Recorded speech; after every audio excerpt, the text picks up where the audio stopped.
as pain science continues to advance and, more physical therapists understanding the importance of language, has dorsaVi tried to implement language in a way of conveying to the patient, how they're doing? Because again, you can have a patient come in and their left knee is like, let's just say, not moving as well as the right knee. And you're like, oof, like this isn't good, and then like the patient's like, oh my God, my left knee's going to blow up if I don't like fix this issue. So is perhaps implementing language and discussing things in a way that is not negative to the patient part of what dorsaVi is trying to implement?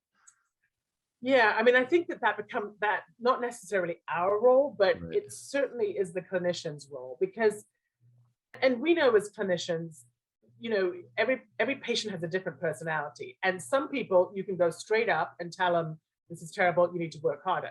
You say that same thing to the next patient and they'll probably never come back or just go home crying. Yeah. So, again, you have to know how to motivate people. We actually did a very recent webinar on, which was one of our account managers, who's a physical therapist, our new tech support girl, who actually came from a market where she was using the technology a lot as an athletic trainer, and then Trent Nestler, who helped us develop the technology. And that webinar was actually geared at how to deliver the report from the AMI in a potentially positive way.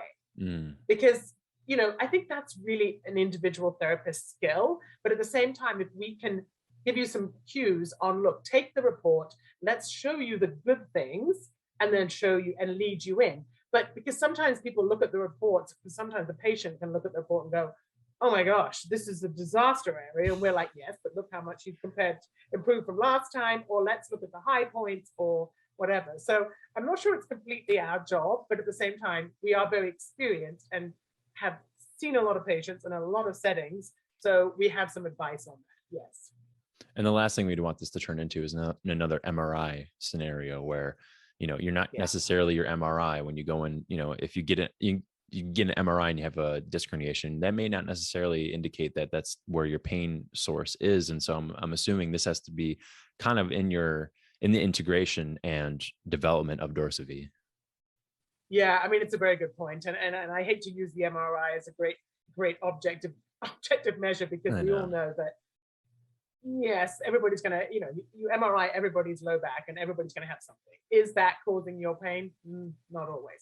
Now, again, dorsaVi and the interpretation of the results is still going to come down to a clinical judgment call, because I could put that on and have someone run and there's a 20% difference from one leg to another.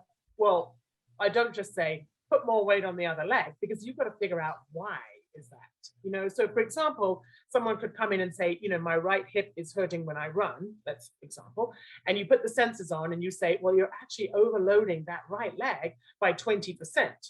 Now, again, what is the reason for that? Now, you find out that they had an ankle sprain on the left side 6 months ago. Okay, subconsciously, they've just offloaded that left ankle sprain and they put all the weight on the right hip. So, the data will show me what the numbers are, but there's still clinical judgment and reasoning behind why that is. So, we're not going to become robots here. It's, there's still going to be the physical therapy is a mixture of an art and a science. So we still need to make sure that we're interpreting everything, perfectly from the science and the art standpoint, and the patient's personality as well. So, Sure. Yes.